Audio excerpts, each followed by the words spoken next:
जय हिंद साथियों, नमस्कार। एक बार आप सभी साथियों का फिर से स्वागत है आपके अपने YouTube चैनल एग्जाम गुरु सेंटर में। साथियों, आज है 16 नवंबर। 15 और 16 नवंबर के जितने भी महत्वपूर्ण करंट अफेयर्स के क्वेश्चन हैं साथियों, उन्हें हम आप सभी साथियों तक शेयर कर रहे हैं। आप सभी साथी सेशन को पूरा देखिएगा। अगर पसंद आए तो एक लाइक अवश्य करिएगा। ठीक है साथियों, सेशन स्टार्ट करते हैं। देखते हैं पहला प्रश्न है, हाल ही में बाल दिवस कब मनाया गया? 5 नवंबर, 8 नवंबर, 14 नवंबर या इनमें से कोई नहीं? साथियों, सही उत्तर होगा ऑप्शन नंबर सी, 14 नवंबर। दुनिया भर में बाल दिवस अलग अलग तिथियों को मनाया जाता है। भारत में प्रधानमंत्री जो प्रथम थे जवाहरलाल नेहरू, उनके जन्मदिन यानी 14 नवंबर को बाल दिवस के रूप में मनाया जाता है। साथियों, इसे बाल दिवस के रूप में मनाया जाता है क्योंकि उन्हें बच्चों से बहुत प्रेम था और बच्चे उन्हें चाचा नेहरू कहकर पुकारते थे। साथियों, बात आई है महत्वपूर्ण दिवस वाली, तो आइए देख लेते हैं नवंबर मंथ में अभी तक जितने महत्वपूर्ण दिवस मनाए गए हैं। साथियों, 2 नवंबर को ऑल सेल्स डे मनाया गया, 3 नवंबर को विश्व जेलफिश दिवस मनाया गया, 4 नवंबर को विश्व कैंडी दिवस मनाया गया, 5 नवंबर को विश्व सुनामी जागरूकता दिवस मनाया गया, 6 नवंबर को युद्ध और सशस्त्र संघर्ष में पर्यावरण के शोषण का रोकथाम दिवस मनाया गया, 8 नवंबर को विश्व रेडियोग्राफी दिवस मनाया गया, 9 नवंबर को उत्तराखंड स्थापना दिवस मनाया गया, 10 नवंबर को विश्व टीकाकरण दिवस, साथ में साथियों शांति और विकास के लिए विज्ञान दिवस मनाया गया, 11 नवंबर को राष्ट्रीय शिक्षा दिवस और 14 नवंबर को साथियों विश्व मधुमेह दिवस भी मनाया गया। याद रखिएगा, सारे फैक्ट महत्वपूर्ण हैं साथियों।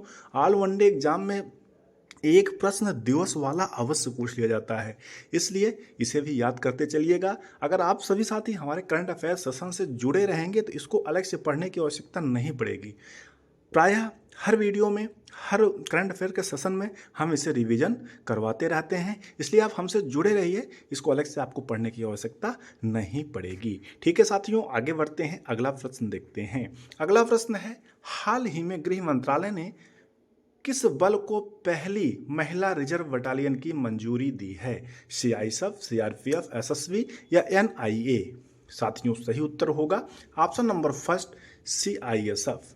साथियों, गृह मंत्रालय ने केंद्रीय औद्योगिकी सुरक्षा बल यानी सीआईएसएफ की पहली सर्व महिला बटालियन के गठन को मंजूरी दे दी है।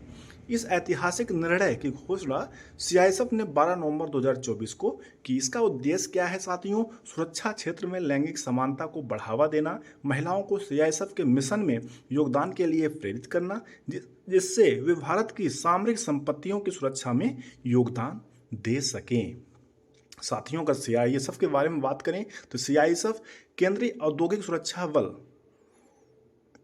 का एक अर्धसैनिक बल है जिसका मुख्य कार्य सरकारी कारखानों एवं अन्य सरकारी उपक्रमों को सुरक्षा प्रदान करना है। ये बल देश के विभिन्न महत्वपूर्ण संस्थानों की भी सुरक्षा करते हैं। साथियों, सीआईएसएफ की जो स्थापना हुई थी 10 मार्च 1969 ईस्वी को हुई थी। जो हेडक्वार्टर यानी मुख्यालय है वो नई दिल्ली में है। जो मोटो है, जो आदर्श वाक्य है साथियों, एग्जाम में प्रायः पूछा जाता है, यह है संरक्षण एवं सुरक्षा। जो प्रेजेंट में महानिदेशक हैं वो है नैना सिंह आईपीएस। आगे बढ़ते हैं साथियों, अगला प्रश्न देखते हैं। हाल ही में किसे professional golf tour of India का सीईओ नियुक्त किया गया है? हाल ही में किसे professional golf tour of India का सीईओ नियुक्त किया गया है? अमनदीप जोहल, उत्तम सिंह मुंडी, कपिल देव या इनमें से कोई नहीं? साथियों, सही उत्तर होगा option number first, Amandeep Johal को हाल ही में साथियों professional golf tour of India का सीईओ नियुक्त किया गया। साथियों, professional golf tour of India यानी पीजीटीआई ने अमनदीप जोहल को अपना सीईओ नियुक्त करने की घोषणा की है। वह जनवरी 2025 से अपना कार्यभार संभालेंगे। जोहल भारतीय गोल्फ जगत में एक सम्मानित नाम है साथियों, उन्हें इस खेल का व्यापक अनुभव भी है। अमनदीप जोहल 1 जनवरी 2025 को सीईओ का पद संभालेंगे। जोहल 31 दिसंबर तक वर्तमान सीईओ उत्तम सिंह मुंडी के साथ काम करेंगे ताकि संक्रमण प्रक्रिया सुचारू रूप से हो सके। साथियों, जोहेल उत्तम सिंह मुंडी का स्थान लेंगे, जिन्होंने पीजीटीआई को भारत में एक प्रमुख गोल्फ टूर के रूप में स्थापित करने में महत्वपूर्ण भूमिका निभाई है। दोनों नाम इंपॉर्टेंट है साथियों, याद रखिएगा। आगे बढ़ते हैं, अगला प्रश्न देखते हैं। हाल ही में डोनाल्ड ट्रंप ने किसे संयुक्त राष्ट्र का राजदूत नियुक्त किया है? कमला हैरिस, एलिस स्टेफेनिक, रॉबर्ट किंदे या इनमें से कोई नहीं। साथियों, सही उत्तर होगा ऑप्शन नंबर सेकंड, एलिस स्टेफेनिक। साथियों, राष्ट्रपति निर्वाचित डोनाल्ड ट्रंप ने अपने दूसरे कार्यकाल के लिए रिपब्लिकन प्रतिनिधि एलिस स्टेफेनिक को संयुक्त राष्ट्र में अमेरिकी राजदूत के रूप में नामित किया है, जो उनके कैबिनेट के पहले प्रमुख चयनों में से एक हैं। नाम महत्वपूर्ण है साथियों, याद रखिएगा, आगे एग्जाम में पूछा जा सकता है। अगला प्रश्न है, हाल ही में भारत के किस शहर में अंतर्राष्ट्रीय व्यापार मेला का आयोजन किया गया है? दिल्ली, भुवनेश्वर, इंदौर या बेंगलुरु। साथियों, सही उत्तर होगा ऑप्शन नंबर फर्स्ट, दिल्ली। साथियों, भारतीय अंतर्राष्ट्रीय व्यापार मेला 2024 का आयोजन 14 से 27 नवंबर तक प्रगति मैदान दिल्ली में किया जा रहा है। व्यापार मेले में प्रत्येक दिन लगभग 60,000 लोगों के आने की संभावना है। सप्ताहांत और छुट्टियों के दौरान यह संख्या करीब प्रतिदिन लगभग 1.5 लाख की होगी। व्यापार मेले में 14 से 18 नवंबर तक व्यापारिक आगंतुकों को प्रवेश दिया जाएगा। आम जनता के लिए व्यापार मेला 19 से 27 नवंबर 2024 तक सुबह 9:30 से शाम 7:30 बजे तक खुला रहेगा। साथियों, अगर इस व्यापार मेले की थीम की बात किया जाए जो महत्वपूर्ण है, एग्जाम में पूछा जा सकता है, वो है वोकल फॉर लोकल और लोकल फॉर ग्लोबल। क्या है? वोकल फॉर लोकल और लोकल फॉर ग्लोबल। याद रखिएगा, महत्वपूर्ण है, एग्जाम में पूछा जा सकता है। आगे बढ़ते हैं, अगला प्रश्न देखते हैं। हाल ही में किसके द्वारा सबसे बड़ा तटीय रक्षा अभ्यास सी विजिल 24 आयोजित किया गया? भारतीय सेना, वायुसेना, भारतीय नौसेना, ये सभी। साथियों, सही उत्तर होगा ऑप्शन नंबर सी, भारतीय नौसेना। हाल ही में साथियों, भारतीय नौसेना 20-21 नवंबर को अपने राष्ट्रीय तटीय रक्षा अभ्यास सी विजिल 24 का चौथा संस्करण आयोजित करेगी। इस वर्ष का यह अभ्यास अब तक का सबसे बड़ा होगा, जो भारत के विस्तृत तटीय क्षेत्र को कवर करेगा और इसमें 6 सरकारी मंत्रालयों और 21 संगठनों की भागीदारी होगी, जो अभूतपूर्व स्तर की साझेदारी को प्रदर्शित करेगा। साथियों, इसका उद्देश्य है भारत की तटीय सुरक्षा क्षमताओं को मजबूत बनाना, महत्वपूर्ण तटीय बुनियादी ढांचे को सुनिश्चित करना और समुद्री खतरों को रोकना। साथियों, भारतीय नौसेना के बारे में जान लेते हैं। इसकी स्थापना हुई थी 26 जनवरी 1950 ईस्वी को। वर्तमान में इसके जो प्रमुख हैं वो हैं एडमिरल दिनेश त्रिपाठी। मोटो है साथियों, सम नो वरुणा। ये भी प्राय एग्जाम में पूछा जा सकता है, जाता है, याद रखिएगा। मुख्यालय साथियों कहाँ है? मुंबई, यानी महाराष्ट्र में। अगला प्रश्न देखते हैं। 18वां भारतीय प्रवासी दिवस का आयोजन किस शहर में किया जाएगा? दिल्ली, भुवनेश्वर, इंदौर या लखनऊ। सही उत्तर होगा साथियों ऑप्शन नंबर बी, भुवनेश्वर। साथियों, 18वां प्रवासी भारतीय दिवस पीबीटी सम्मेलन 8 जनवरी से 10 जनवरी 2025 तक उड़ीसा के भुवनेश्वर राज्य सरकार के सहयोग से आयोजित किया जाएगा। साथियों, 18वां पीबीटी सम्मेलन 8 जनवरी से 10 जनवरी 2025 तक भुवनेश्वर के उड़ीसा में आयोजित किया जाएगा। रिपीट हो गया साथियों, इस आयोजन उड़ीसा सरकार के सहयोग से किया जा रहा है। सम्मेलन का उद्घाटन प्रधानमंत्री नरेंद्र मोदी द्वारा किया जाएगा। 2025 पीबीटी सम्मेलन का विषय है विकसित भारत में प्रवासी योगदान। ये साथियों महत्वपूर्ण एग्जाम में पूछा जा सकता है कि 2025 पीबीटी सम्मेलन का विषय क्या है, यानी 18वां प्रवासी भारतीय दिवस का विषय यानी थीम क्या है? तो वह है साथियों विकसित भारत में प्रवासी योगदान। साथियों, विदेश मंत्री डॉक्टर एस जयशंकर और उड़ीसा के मुख्यमंत्री मोहन चरण मांझी द्वारा 18वें पीबीटी सम्मेलन की आधिकारिक वेबसाइट का भी शुभारंभ किया गया। साथियों, वेबसाइट पर पंजीकरण की प्रक्रिया भी शुरू हो गई है। याद रखिएगा, महत्वपूर्ण है। आगे बढ़ते हैं, अगला प्रश्न देखते हैं। हाल ही में 28वां विश्व बिलियर्ड्स खिताब किसने जीता? पंकज आडवाणी, रॉबर्ट हॉल, स्वामीनाथन या इनमें से कोई नहीं। साथियों, सही उत्तर होगा option number first, Pankaj Advani. साथियों, पंकज आडवाणी ने दोहा में IBSF विश्व बिलियर्ड्स चैंपियनशिप में इंग्लैंड के रॉबर्ट हॉल को 4-2 से हराकर लगातार 7वां ऐतिहासिक 28वां विश्व खिताब जीता।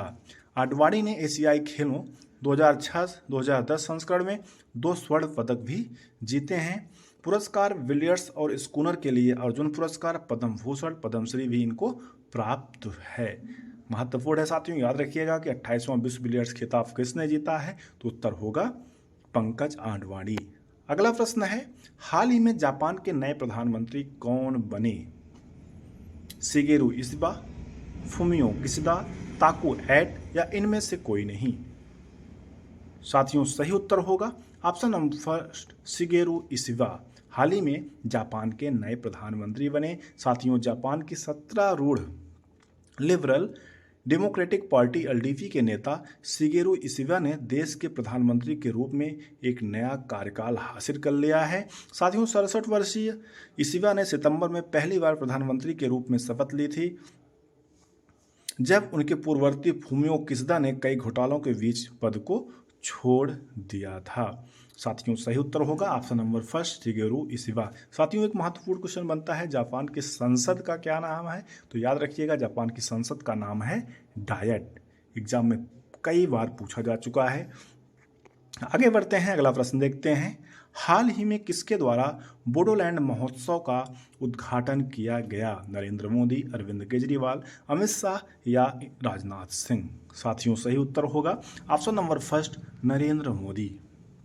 साथियों प्रधानमंत्री नरेंद्र मोदी 15 नवंबर को बोडोलैंड महोत्सव का उद्घाटन किए, जिसमें शांति और जीवन बोडो समाज को बढ़ावा देने के लिए भाषा, साहित्य और संस्कृत पर ध्यान केंद्रित किया जाएगा। साथियों यह कार्यक्रम 2020 के बोडो शांति समझौते के बाद में हुई प्रगति का जश्न मनाता है और विभिन्न क्षेत्रों में बोडो समुदाय को एकीकृत करता है।